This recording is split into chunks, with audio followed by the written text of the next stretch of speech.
ये एनिमे अभी नया ही आया है और इसकी कहानी तुम्हें सच में बहुत ही ज्यादा पसंद आने वाली है। हमारे मेन कैरेक्टर का नाम है एलेन और उसने अभी अभी एक गेम फिनिश किया है जिसके डेवलपर्स ने कहा था कि उस गेम को क्लियर होने में 3 साल लग जाएंगे, लेकिन एलेन ने कुछ ही हफ्ते में उस गेम को क्लियर कर दिया। इसी चीज के चलते अभी वो बहुत ही ज्यादा डिसअपॉइंट है और चाहता है कि उसे कोई ऐसा गेम मिले जिसे क्लियर करना सच में बहुत ही ज्यादा डिफिकल्ट हो और कई साल लगे उसे क्लियर होने में। एलेन अभी ऐसे ही गेम को इंटरनेट पर ढूंढने की कोशिश करता है और फाइनली उसे ऐसा गेम दिख ही जाता है जहां के डेवलपर्स क्लेम कर रहे थे कि उनका गेम आज तक का बनाया गया सबसे ज्यादा डिफिकल्ट गेम है। एलेन ऐसी बातों पर यकीन नहीं करता, इसलिए उसने फैसला किया कि वो खुद उस गेम को खेलकर देखेगा। एलेन ने गेम ओपन किया तो वहाँ उसे डिफिकल्टी चुनने का ऑप्शन मिला, जहाँ नॉर्मली 3 ऑप्शंस होते हैं, इजी, मीडियम और हार्ड मोड, लेकिन इस गेम में 4 ऑप्शन थे, चौथा था हेल मोड। एलेन को लगा शायद हाइप बनाने के लिए डेवलपर्स ने ये ऑप्शन रखा होगा, इसलिए एलेन ने वही ऑप्शन सिलेक्ट कर लिया। जिसके बाद एलेन को पता चला कि ये एक ओपन वर्ल्ड गेम है जहां एलेन अपनी क्लास भी चुन सकता है।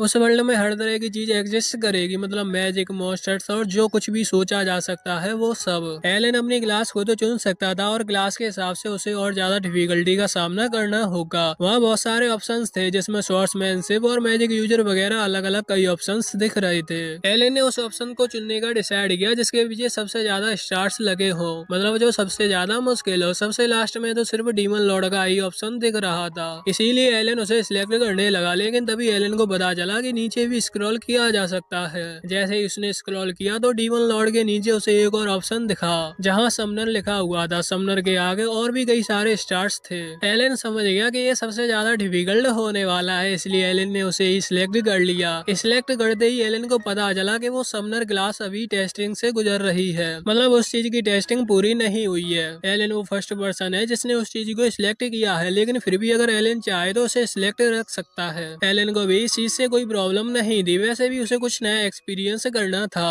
अब ये बात तो पहले से पता है कि ये कोई नॉर्मल चीज नहीं होने वाली थी, इसलिए जैसे ही एलेन ने सारी सेटिंग से सिलेक्ट कर ली और स्टार्ट की बटन पर क्लिक किया, एलेन तुरंत ही वहाँ से टेलीपोर्ट हो गया। एलेन अब एक नए वर्ल्ड में आ चुका था जहाँ उसका अभी अभी जन्म हुआ है। उसके मम्मी पापा भी उसका वेलकम कर रहे थे। वैसे एलेन को इस वर्ल्ड की भाषा नहीं आती, इसलिए उसे कुछ भी समझ तो नहीं आ रहा